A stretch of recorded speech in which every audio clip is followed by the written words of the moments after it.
This is the LoinersView podcast. This is the LoinersView podcast.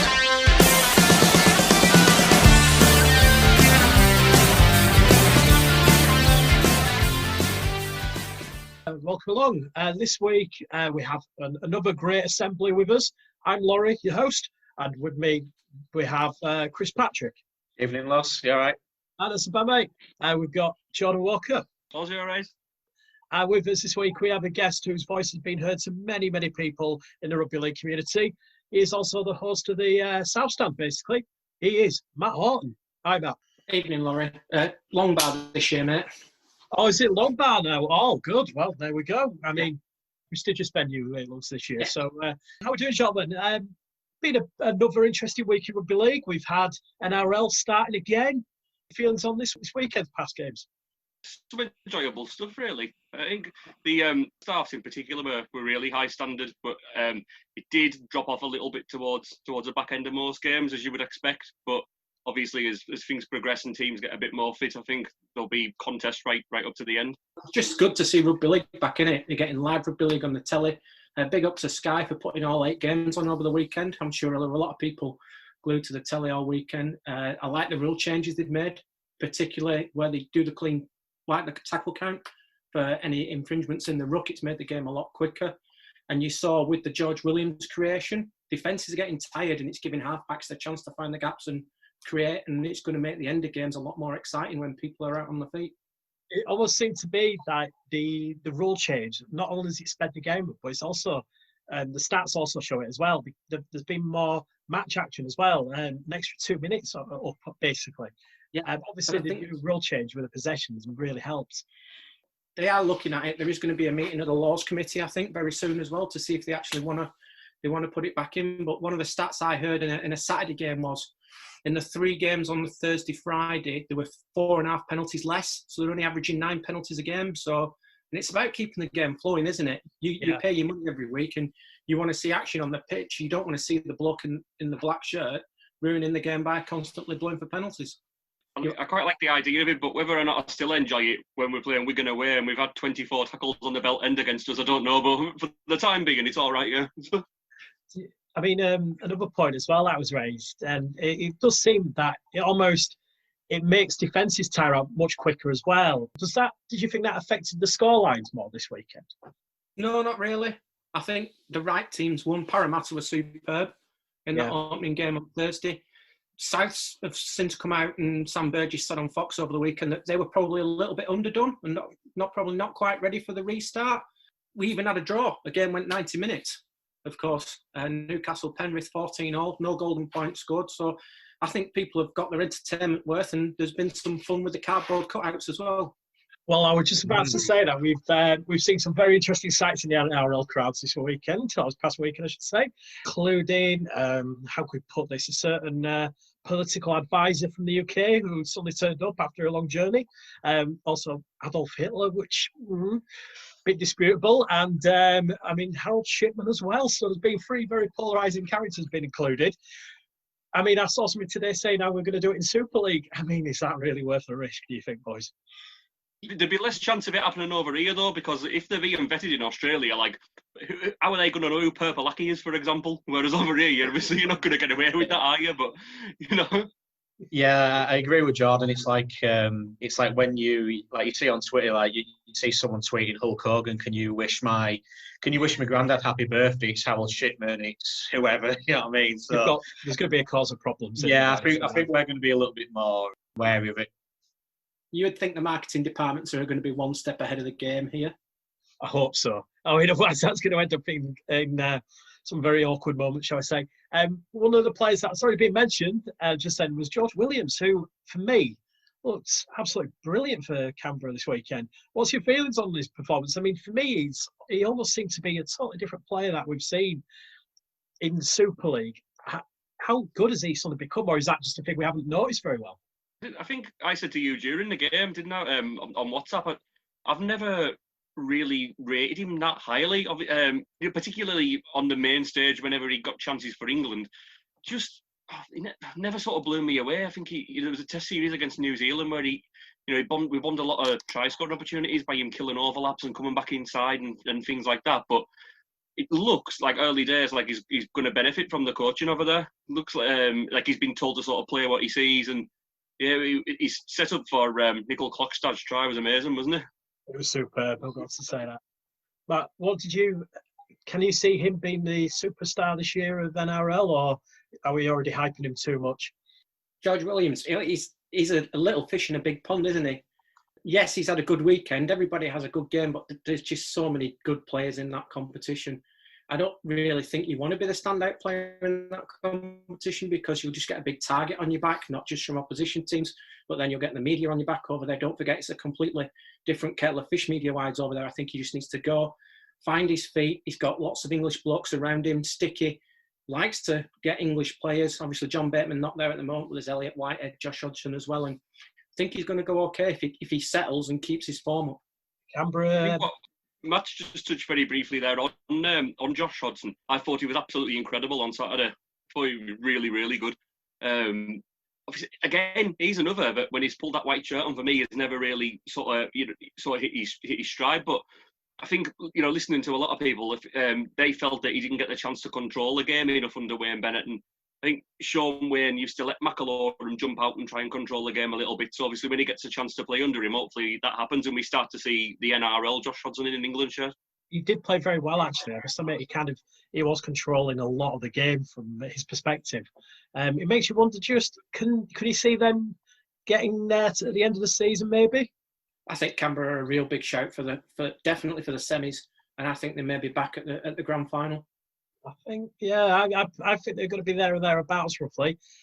One of the players at Canberra who has created a lot of interest this past week, John Bateman. It seems a very weird situation, that, boys. I don't know what you think. 1 minute he's saying it's all rubbish. Canberra coming out saying, he's going to have to move. There's rumours that Wigan are very much in for him. What's your feelings? Is he going to still be there next year? I can't see him still being there. His agent was sort of shopping him out before the grand final last year, wasn't he? So there's something not quite right. Whether or not Wigan can afford him in the current climate, not entirely sure. For me, he's probably one of the best in the world in his position. They'll be queuing up to sign him down there, but wait and see what happens, I guess. Yeah, and it's like the impression I get is probably not a rugby decision either with John Bateman. I think it's probably just the fact that he's got a young daughter as well. She's like 10 years old. So yeah, I think he's going to come back to Super League next year, whether it's at Wigan. I mean, Warrington seem to be signing everyone, so who knows? But yeah, I can see him coming back next year. He's one of those players that you would like to see your chief executive and your head coach break the bank for. All 12 teams would want John Bateman in their side. It's an interesting one. I don't think it's going to be a clear-cut situation either. I think it could play out over the media for the next few weeks, but we'll see. We'll see how it goes.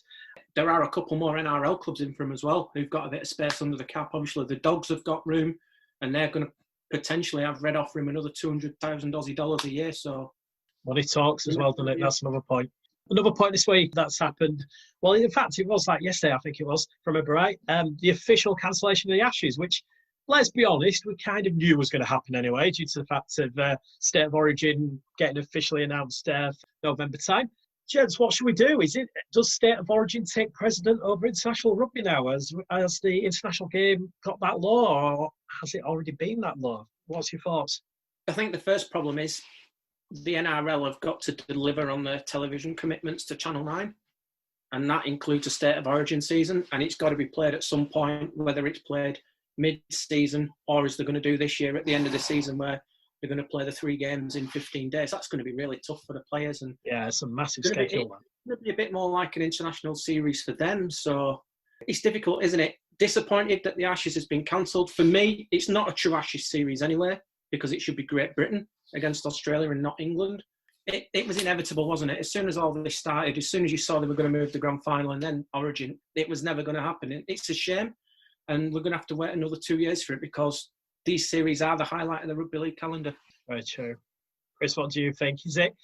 Are we thinking too much that the Ashes series, is that important now to Australia, or is it just? No, it's an afterthought, isn't it? You hear all the Aussies interviewed, and Thurston said it himself. When we went to that Q&A night, his main priority, it was always about, he'd always want to be as part of the Ashes, part of the state of origin first. Yeah, which, like Matt said, you just knew straight away as soon as we were going through all this, there was just no way this was going to go ahead. There's obviously now this talk about maybe playing the Exiles. I'm not sure Wayne's touted that a little bit.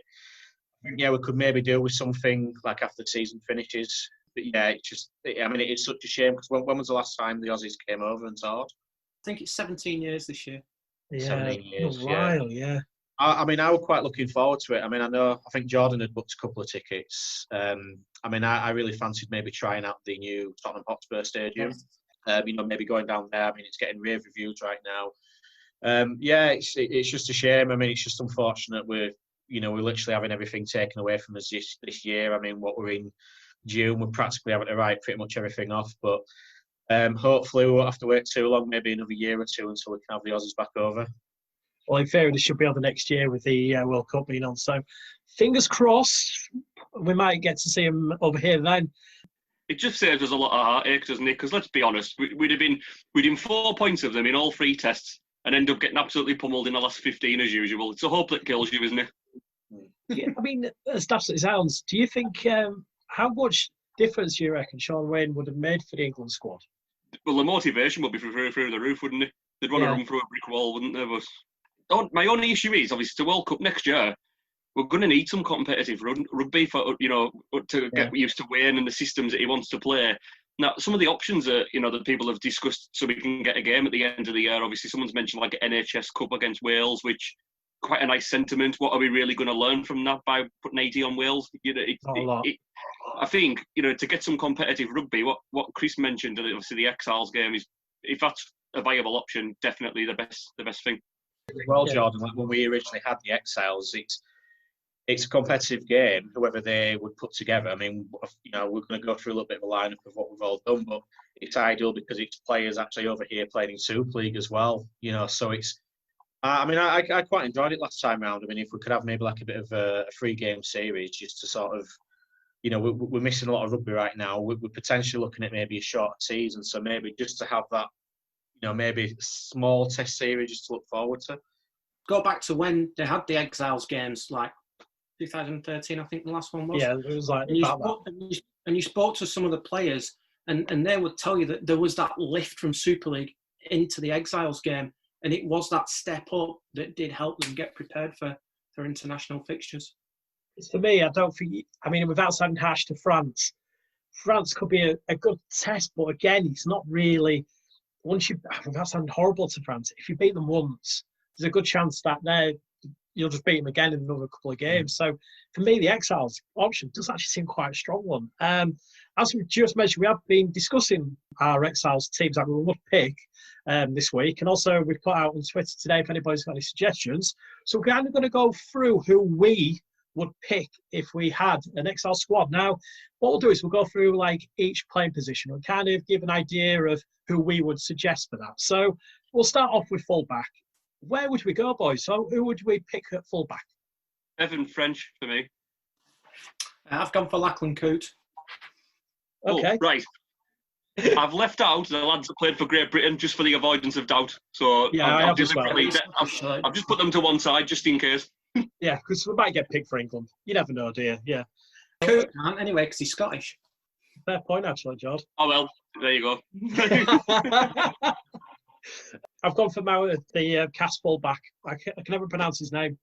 Peter Matautia. That's it, yeah, Peter Matautia. Yeah, I've gone for him at fullback. Who's been in the press this week saying that he doesn't want to play at fullback now Jordan Rankin's left the Tigers.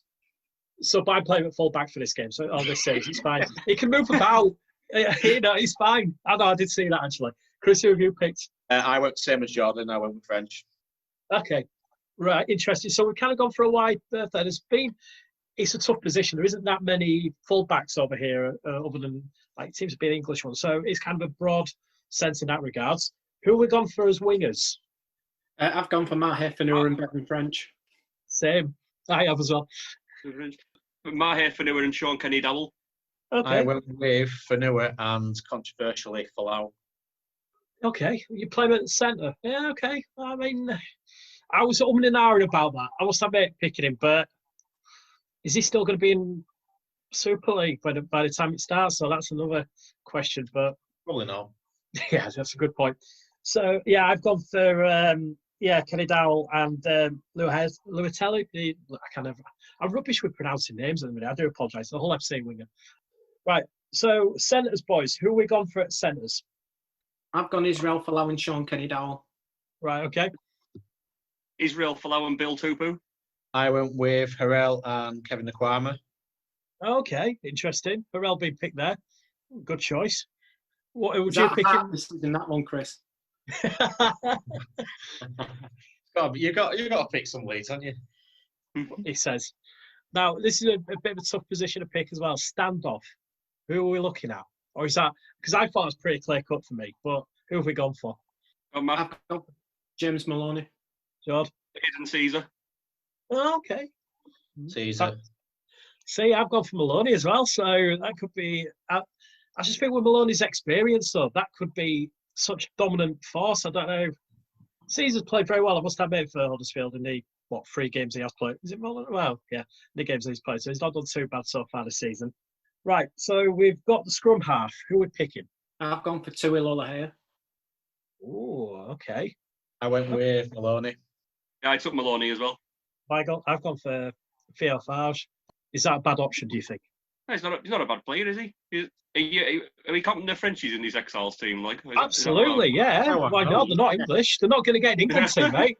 You know, I mean, there's not many that you could. Well, there is quite a few that you pick, but I think for any competition, I think this would I work think out. there is a bit of a caveat with Lolohea as well, is that if the Oceania Cup does go ahead in the back end of the year, he won't be available for the Exiles.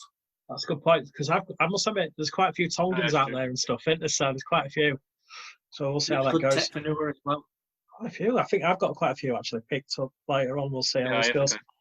So who are we picking at prop? Or props, I should say. I've gone for David Fafita and Liggy Sow. Okay. I went with Fafita and Cassiano. Fafita and Sam Mower. Oh, okay. I've gone for Sal and Cassiano as well. So seems to be a nice bit of brute power there. Who are we going for hooker? Tommy Luluwai. No competition for the hooking role for me. Yeah, I've gone a little bit different. I went with Partel. Oh, okay. I've gone for Lussick. Does his age come into that at all, do you think? As in, like, do you think his age provides that bit of expertise in the moving the ball around the pitch? He's your old head, isn't he? He's been around, he's done everything, and he's that little bit of experience. I mean, I've picked a 21-man squad, but I've actually got Lussick as my interchange hooker, because obviously Tommy ain't going to play 80 minutes, so that's the reason for me doing it. Fair enough. That's a good choice. So which are we going for next, boys? Should we go for second row? I've gone with Ben Murdoch-Masila, if the Warriors will let him play, and Kenny Edwards for that little bit of animal. Zeb Tyre and Sonny Bill Williams. I've gone for the same, to be fair, yeah. I went Sonny Bill and Reece Martin. Now, Reece Martin, I must admit, I've got him on my bench, but we'll come on to him. Would you have him as a kicker in your team? No, because you've got James Maloney, or potentially Aiden Caesar. So many options. You just let him play his normal second row position and not have to worry about that. Well, if Reece Martin's playing, you're going to let him kick, aren't you? But if you're only picking him because you need a kicker, you don't, because you've got Caesar and Maloney in there who can do the job just as well. A fairly mixed option there. It's a good point. Now, who are we going for as loose forward? I've gone for Sonny Bill. What about you, boys? And Murdoch-Masila. I've gone for Bayateri. They're from Catalans. I'm not sure. I just thought he could do quite a good job. Right, who have you got on your benches, guys? The previously mentioned Joey Lussick, Avasay Manafanai, Sam Castellano, and Zeb Tyre. Some songs on that bench, isn't there? There's a lot of power on that, isn't there, to be fair? I went with Ava, Manu Mai. I went with Tui and Paulie. I've gone for Remy Casti, Matt Pryor, Willie Isa, and Reece Martin. I don't really think about that. I've just thought a bit of power on the bench. Yeah, I've gone for Joey Lussick, Sam Cassiano, Junior Moores, and Willie Isa. Again, a big bench. Everybody come big. I think everyone's picked a real power bench, haven't we? We've all gone for brute force, really, there. If you had to pick a coach for your team, who are you picking? I haven't thought about that.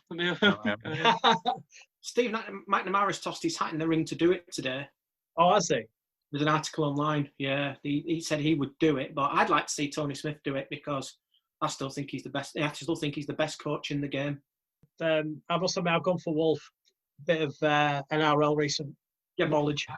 I didn't pick him because of the Tonga thing that might crop up at the end of the year. He might have to go over there. Yeah, that's the only issue. What about you, Chris? I've not picked one, but Tony Smith won't be a bad shout. We want England to win the Test series, so Dave Furner. I picked 21-man squad. So the extra the four light reserves I've got are Reece Martin, Jesse Senilafau, Chase Blair. Now, if you think that's strange, that's because he can cover backs and forwards. That was the that's a good idea, actually. Yeah, and then just a bit more size in Chris Satai as well. That's not a bad shout, actually, because he does provide that bit of thing to the game as well, doesn't he? So that's not a bad one, to be fair. That's not bad. If anyone else picked any extra ones as well? I'm disappointed not to get Manu Mao in there, to be honest. It's a good job the wife doesn't know. I was going to say, we'll come on to that in a little bit later. We'll kind of get that conversation in. My reserves have actually, I forgot to mention who mine now. I've got Ben Murdoch-Masila, and that's it, actually. I didn't pick anybody else. I was quite bad on that. We also had a few suggestions from other people as well about their teams. Adam, who runs Rhinos Faithful, he's picked Bevan French at fullback, Mai Fanau at wing, Ricky Luatelli from Toronto at centre, Harrell at centre as well, Falau on the wing, Adam Caesar at standoff, scrum half James Maloney, prop Tavita Sate from Hull, hooker Joey Lussick, prop Sam Cassiano, second row Reece Martin and Sonny Bill Williams, and loose Ben Murdoch-Masila. It subs Matt Parcell, Manny Mao, David Vita, and Abu Sumavegi. And they haven't really picked a coach, but he's picked such a big bench as well of reserve players. I'll just read somebody else's team out as well, because we've got a couple sent through to us today. Omar Alrawi, who an old friend of ours, he's picked French at fullback, Nakayima at second, Inglis. He's also picked Inglis, which is a little bit cheeky, I think, especially because he might not be over until January, maybe. Falau, Fanau, Caesar, Maloney, Cassiano, Lussick, Vita, Mao, Martin, and Sonny Bill Williams. And then on bench, Murdoch-Masila, Edwards, Ligo Sao, and Harrell. So, yeah, there's quite a lot of teams that people picked, and it still seems to be quite a varied selection. Can we see this happening, do you reckon? I'd love to see it happen. I don't know if we will see it happen, but I think Sean Wayne's making the right noises towards the RFL to make sure that there is something in place that he gets some game time out of his players, even if it's only 2 games. I just think they need to get together as a group and play some football at the end of the year, because there's potential if they play mid-season in the international break. That's June. They're going to have to shut Super League down for it. They can't really have an international match, and they should have a break in the schedule, especially because any potential games likely needed to take place in Australia. So I think Wayne will be pushing for it, and I hope he gets his wish. Who do you think will be potentially England captain?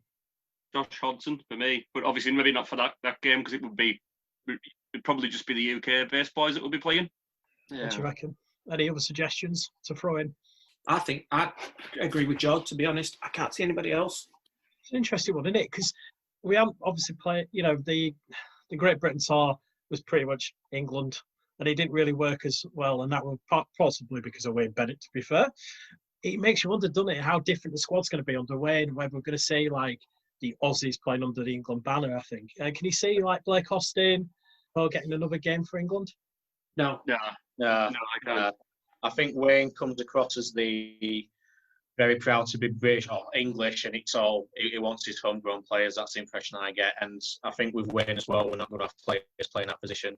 Wayne's obviously going to be watching Super League week in, week out. So no, I can't see Austin. I can't see him playing at all. And the thing is, though, you know what type of football a team coached by Sean Wayne's going to play. We've seen it, haven't we? That sort of football that Matt's just mentioned would really play to our strengths, though, because our forward, there's nobody getting on top of a forward pack with the likes of, Thompson and Walmsley and all them sort of lads playing in the forwards. It's outside backs where we'll struggle. That's where, down the sort of the flanks with the centres and things, that's where we'll get killed off against the Aussies. They won't beat us up the middle, so I think we'll play to our strengths.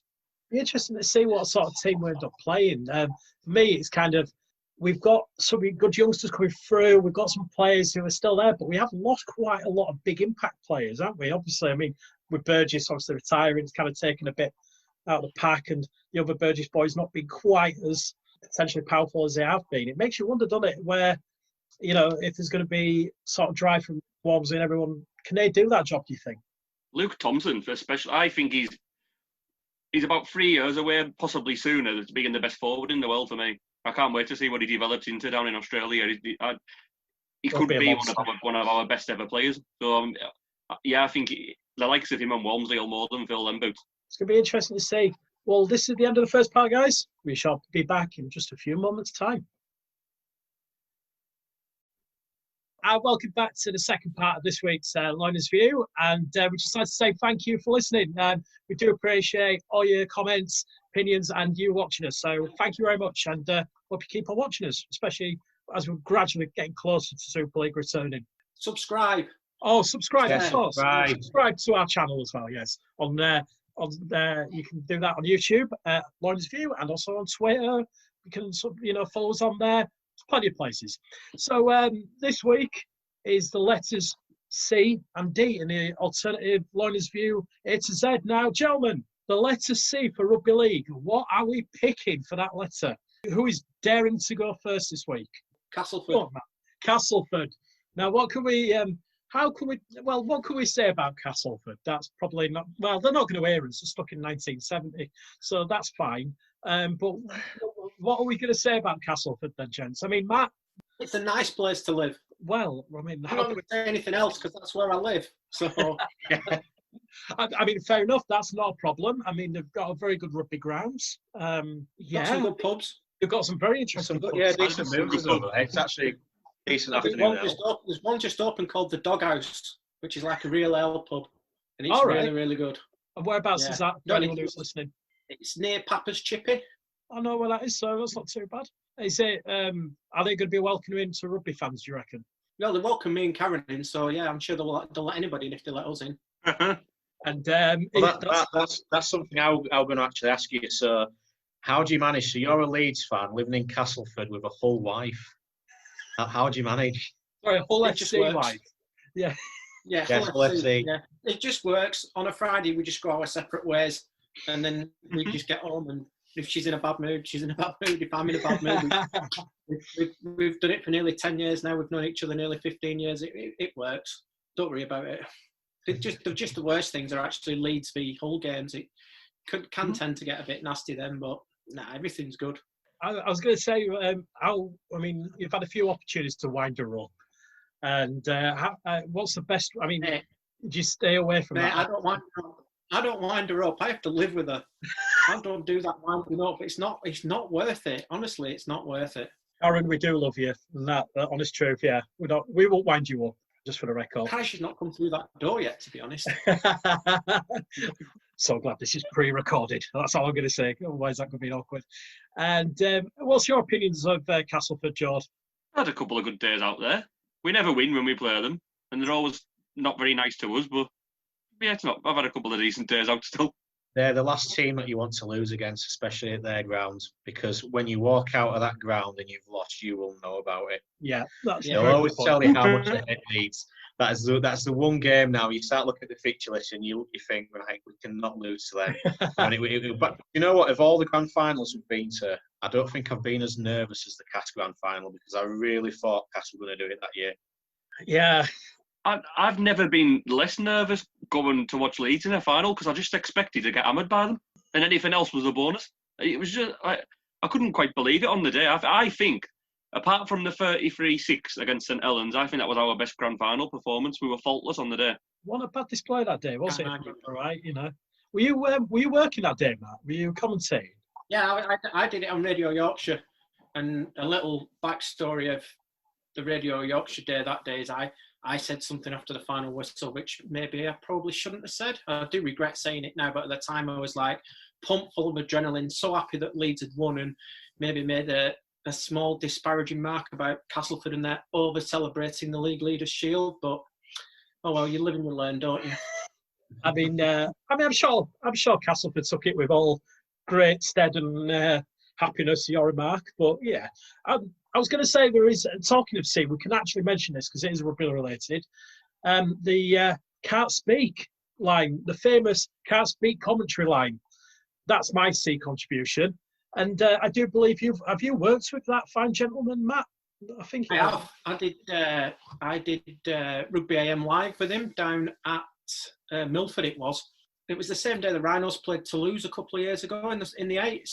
So I got the first half of the Rhinos game up at Eddingley and then left at half time with Alex, and we went down. It was at Kirkstall, so it was Milford. It was down at Kirkstall, and we went down to Milford and did the game there because it was a 5 o'clock kickoff.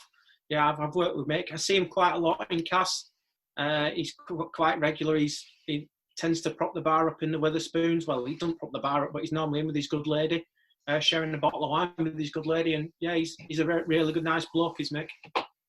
He always seems a bit, whenever I've heard him, I mean, obviously we all have heard him, he's very much quite a dramatic gentleman. Is he like that? Is it just an on-mic persona, or is that kind of how he is in terms of like vocally? Or is that just Mick?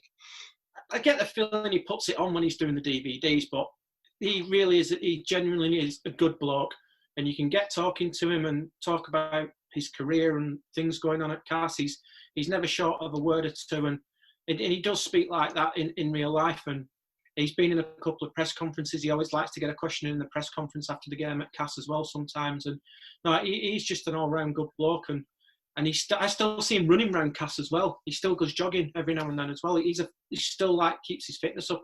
He's a fit bloke, he's Morgie. I was going to say he's been around for ages, or he seems to be, but he certainly does a good job. Chris, what C have you gone for, or what have you picked? I went for Catalans. Okay. Just because, in terms of like when it comes to expansion, I mean, to be fair, since I've been in Super League since 2006, it's been colourful and also controversial as well, to say the least. You know, I mean, they've obviously made Wembley a couple of times. You know, they played Saints in 2008. They've certainly livened up Super League, to say the least. I mean, they are that one fixture that you'll always look at and try to plan your holidays around. Yeah, I've gone with Catalan. I mean, for me, like the highlight of it was them beating Warrington in 2018, making history, winning the Challenge Cup. So it does have to go down as one of the biggest Wembley Rugby League moments, doesn't it? I think. For Catalans, I remember when they came in, it was almost seen by some circles as what are they doing this, and why are they doing this? But they have been accepted so quickly in, and it does feel like they're a part of the fabric now. What would you say the Wembley wins their most defining moment, or where would you say what would you say their biggest moment in their history is? Maybe beating. Was it who did they beat in that semi-final to get to Wembley the first time? Was it Wigan? Wigan, you beat, yeah. Was it not? Yeah, I was working at Halliwell Jones that day. That was a great day. That was just so good. I think even from their first game when they beat Wigan, that first night in Perpignan, you could sense it something. There was potential for something special there. I mean, obviously we had seen a false dawn with PSG beating Sheffield and things like that, but it was from then really. It's like the highlight of every fan season going over there. You should come along one year, love. Oh, I knew this would get dragged up. This would definitely get brought up. Cheers, mate. Thanks for that. I mean, you've got to remember as well, for the first, was it 2 seasons, you had Stacey Jones playing for him. I mean, at the time, that was such a big signing for a Super League team, or it seemed like it was. And he was brilliant for Catalans. I mean, they've had some, I must admit, they've had some very interesting players play for them over the years, haven't they, to say the least? Seems to be a last chance saloon for some players as well, which it disappoints people within the rugby league world sometimes, I would say, because they aren't going to get a work permit here and they kind of end up in the south of France. But I like what they've brought to the game. I just sometimes wish their development of French juniors was a little bit better.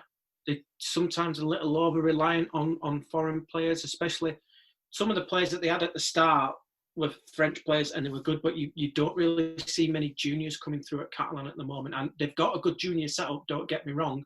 I just think they need to now try and get more of those local juniors into first grade. just suddenly thought, who was that guy who went flying into the Wigan stand?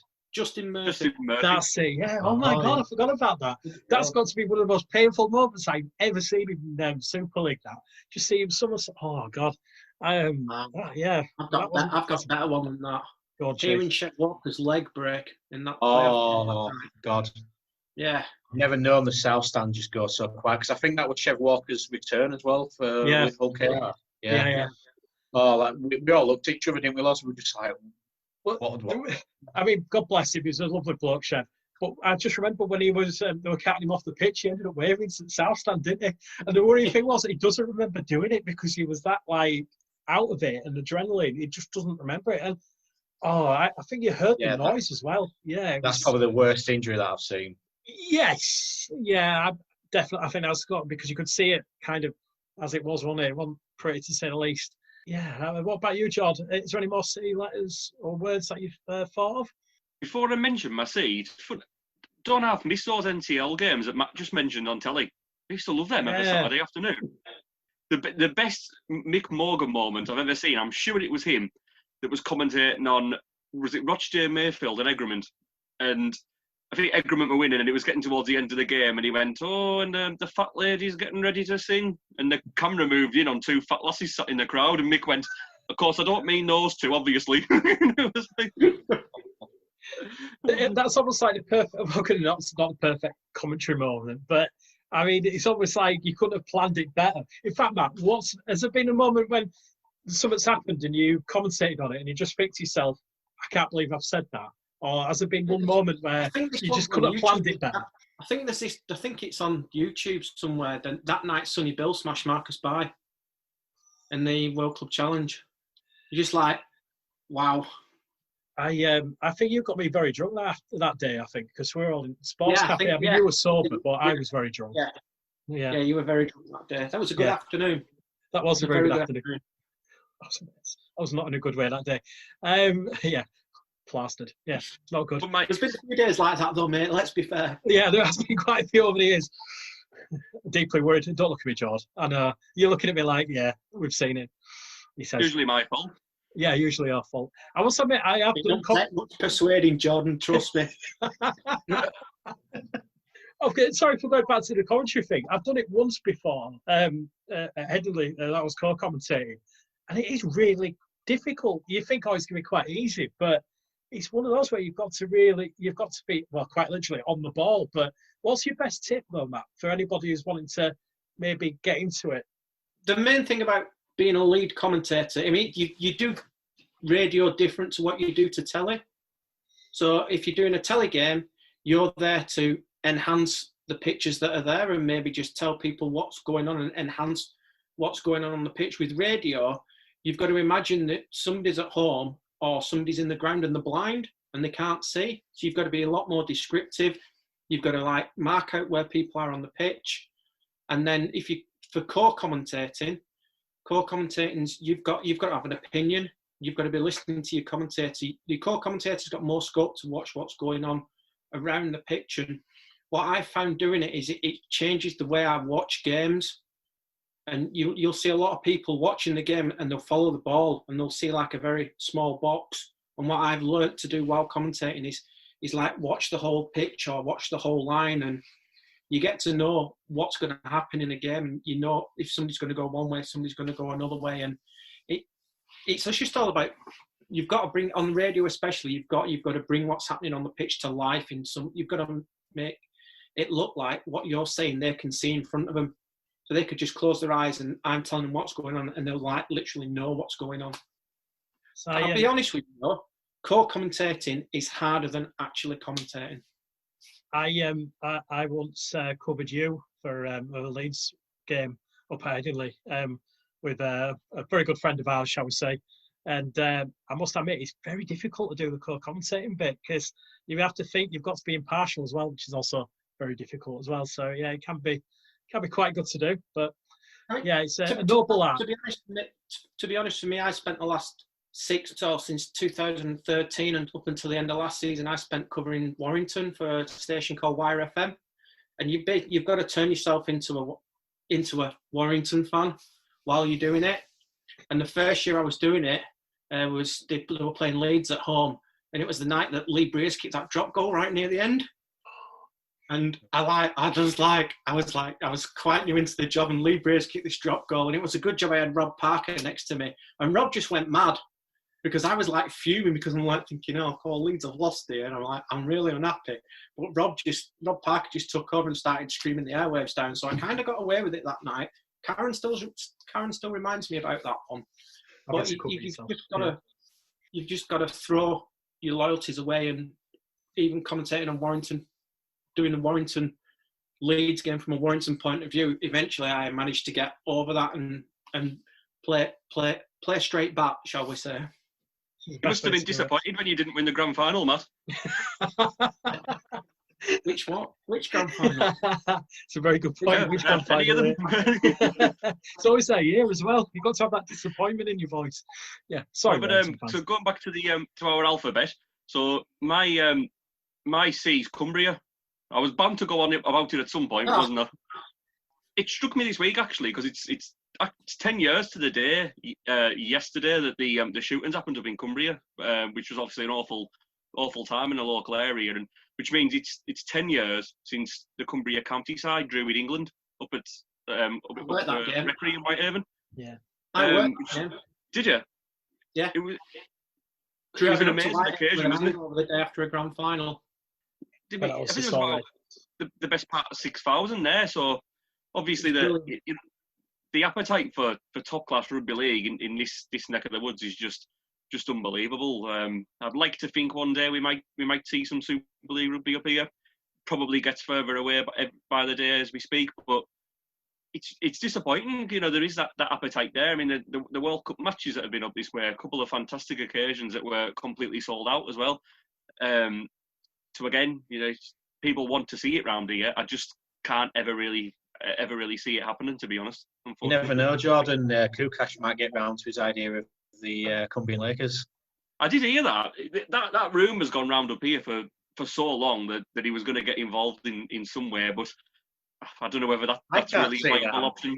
No, I mean, I would like to see the county side get back together at some point over the next couple of years. I think I actually helped Matt with a podcast many moons ago to pick our Cumbrian team, how that would look. I might have another go at it for next week's podcast, actually, because you'd be surprised. We did it. I was on Radio Yorkshire on the Monday night show, and we did it on one of the Monday night shows on Radio Yorkshire. And the team was it was fantastic. We got Gary Chambers on, who I co-commentated with during the Warrington Wolves games. He's a Cumbrian lad, and we basically got him on to pick like a Cumbria team. We got him and Craig Murdoch coaching it for a start, and that team the pack was huge. It's got even better now because it's like Morgan Knoll. A lot of people realise that. You know, you believe in people out the forward pack alone, because by the time, say if you picked Kyle Amo and Lee Mossop as your props, for example, you know you've got lads still waiting there to get those spots. You couldn't find a spot for Dono might not get a game, for example, with a starting 13. The likes of good players like Greg Richards, you might make your bench. You know, forward pack wise, they're absolutely stacked. So yeah, I'll maybe have a go at that and just see how that would stack up. It's an idea. We could do a Cumbrian team next week. You know, a Yorkshire team the week after.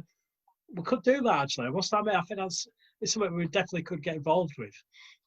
I am a rare Cumbrian rugby league fan that is pro expansion. You know, I'm not one of them people who's, we haven't got a team in over here. We need one. You've got one in Toronto. I'm not. You know, I understand that the game needs to grow, but I would like to think that at some point, they could butt heads and find a way to make it happen. Jordan, since I've known you, y'all up there have just got you've just got like the greatest insult ever, haven't you? It's back and forth between Whitehaven, Workington. You know what I'm going to say? Jam eaters. The amount of people I've said to over here, over in Cumbria, they use it as an insult. They don't believe me at all. So, right, my D, when we went on to the next letter, was going to be derbies. We'll go on to D. We'll move on to that. Yeah, we'll move on to D. Because for me, it's one of the best things about rugby league is that, you know, is the derbies in the local communities and how much they mean to the people that live in those local areas. So obviously for me, I always grew up watching the Whitehaven Workington derby, which brings me on to Chris's insult that he's just mentioned. So you probably heard this because it's everybody knows about it like nationally really since John Bishop did a little bit of a routine about it recently. But so there's an insult in the local area. Everyone in Whitehaven calls everyone in Workington jam eaters, and everyone in Workington calls everyone in Whitehaven jam eaters, and it's an insult basically when they all work down the pit. If you were a scruff, you used to bring jam sandwiches for your dinner. So that's where it comes from, I believe. So basically, anyone that come through to work at Sellafield on the bus from work and fetched the jam sandwiches, and we all took the piss out of them, basically, and that's where it comes from. The thing is, Jordan, up there though, for me, having been up a few times, it's not just Workington Whitehaven. They get bigger crowds at maybe Egremont Wathbrow or Wathbrow County. It's bonkers. Yeah, at Egremont Wathbrow, 1,200 people, easy, no problem. I think the plan is, because the NCL's cancelled, is to, when they get the OK, to have like a little mini league just with all those Cumbrian derbies. And to be honest, I'm looking forward to it. They're always really good contests with really good atmosphere. Why don't you think the game? I mean, why don't you think there's been a club in the top flight for so long? Is it a case of the clubs just haven't had the infrastructure, or is it? What is it? Is there an issue with the clubs themselves? What do you think it is? They had probably, if had they merged when they were offered the chance, there would be a Cumbrian team in Super League probably still now. I can't understand why people didn't want to do that. But since then, I just think both clubs aren't run particularly well. I don't really know to be honest. It's just both clubs haven't really got the infrastructure and money coming in that they need to really compete. I think the closest they got was obviously when Whitehaven lost in extra time in the national grand final back in 2003-4, I think it was. Yeah.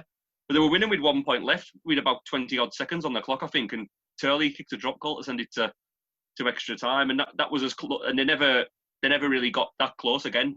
Even when they won the minor premiership the year after, then got hammered in the grand final, unfortunately. But the demand is there, but the infrastructure and the business side of things and the commercial stuff and all that needs to come on 10, 15 years before they're really ready to compete with. And Jordan, you've made this point previously as well, the issue with the players where a lot of them are part-time, and I think you said this maybe last week, they can get paid maybe more money to actually work for Sellafield rather than playing rugby league. So that's going to be another sort of issue that the players up there are going to be dealing with as well. Yeah, there's tons of really, really good rugby league players in this area, and there has been for many, many years that have been offered the chance to go professional and haven't taken it because obviously a lot of people work sort of Sellafield round here where the money is just daft, and the 100, 200 quid they could get paid playing for Whitehaven Workington on a Saturday and Sunday, they could go and knock 5 hours overtime in at Sellafield, earn the same money, be home at 12 o'clock and out on the drink with their mates. People, they just won't do it for whatever reason, but that's definitely had some form of effect. Just very quickly as well, guys. In terms of derbies, I mean, we've obviously spoke about the intense rivalry that you'll get with the Cumbrian non-league sides and stuff like that. Which other derbies in rugby league excite you? Love the Hull derby. Yeah, I was lucky enough to do a Hull derby about 3 years ago on the radio. There is nothing like it. I mean, we've seen it at Cardiff, but I'd love to actually go to a game in Hull when it's on, just to see how the whole city is like today, basically. I mean, I can't imagine quite how intense it is, actually. I don't know. It doesn't start on the day. It doesn't start on the day. It starts on like Monday. the week before. Oh, right. Okay. It starts as soon as both teams have played their game the weekend before. It starts. Yeah. And they're just at each other's throats all week. Honestly, it's absolutely bonkers. What about you, Chris? Is there any derby in the world that you'd like to go to if there were a game, like the Sydney one maybe? Or Rugby league? I mean, I agree with you. I mean, I'd quite like to maybe go to KFC as maybe a neutral fan and watch a whole derby. Other than that, I don't know. I'd probably, like, if I were to maybe go back to Australia, I wouldn't mind seeing maybe Roosters versus Souths. That was a good game this past weekend. I know, obviously, it's not going to compare to full derby. No. I mean, I don't know. I mean, to be fair, I'd quite like Bradford back in Super League and bring that back. But again, it's not comparing to Hull FC, Hull KR. Rather than Leeds and Derby. I mean, I've been lucky enough to be at a couple of Wigan Saints games as well, both at the DW and at Knowsley Road and at the GPW. And again, it starts on the Monday, and they just hammer at each other all week. I mean, the Saints Wigan game's always an intense one, isn't it? So I suppose that is the true derby as well, isn't it? That is the true sporting one, which they all claim, isn't it? That's what Lord Derby originally said was the true sporting derby. So it's one thing that Rugby League doesn't seem to claim as very often. It's only the locals. But any other letters? Any other words D beginning in Rugby League that you can think of, gentlemen? Well, you've got Doncaster, Dewsbury. Good old Dewsbury. I mean, what an institution Dewsbury are. Let's be honest. If you look back through their Rugby League history, good old Steve-O played for them and won the league with them back in the 70s. That was the first Wembley final. A real classic, good old traditional Rugby League ground as well. The old Tetley Stadium. A real proper West Yorkshire team as well. But it's just a shame that don't ever seem to move leagues, do they? I mean, could you ever see them in Super League? They got close. Yeah, they got close, didn't they? They lost the playoff final. 98, was it? 99. Yeah. It was at Headingley, wasn't it, against Hunslet, if I remember right? Yeah. I was at that game, yeah. That was a brutal game, if I remember right. But yeah, because Dewsbury won that game, didn't they? But they obviously couldn't get into Super League because of the ground requirements.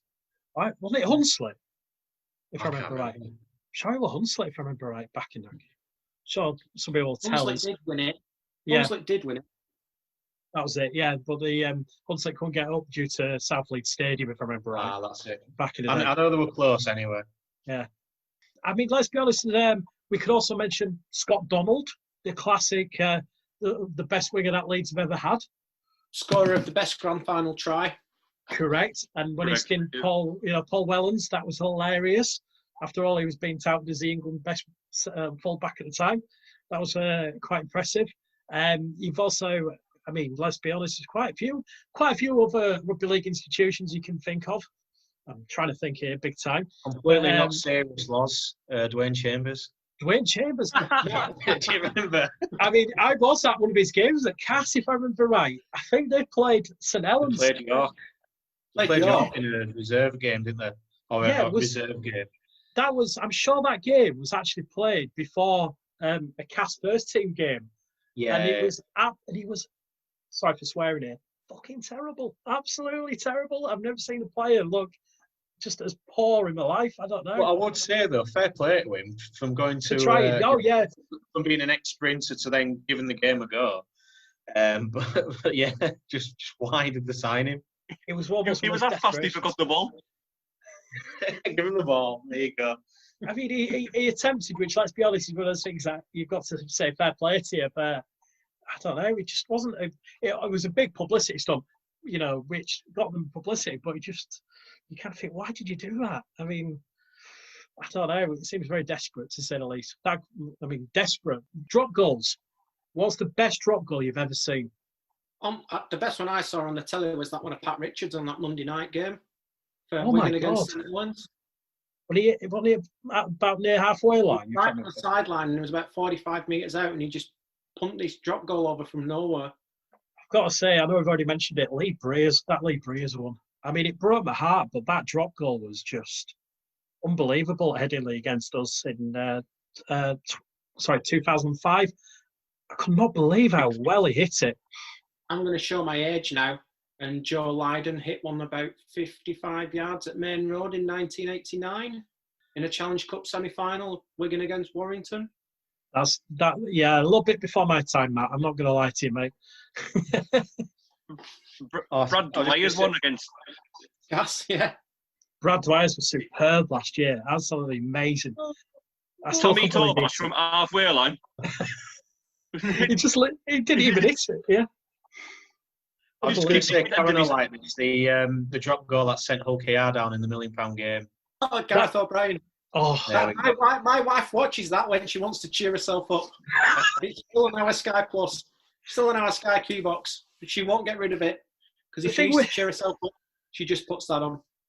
That kick, though, he didn't even look like it. I know it sounds daft. He was just running with the ball, wasn't he? He didn't even look like he were steadying himself. He just literally kicked it. Next thing you know, straight over the top. But incredible But you know, kid. the stupid thing about that drop goal is watch it and look who's the nearest player to him who didn't make any attempt to try and charge him down.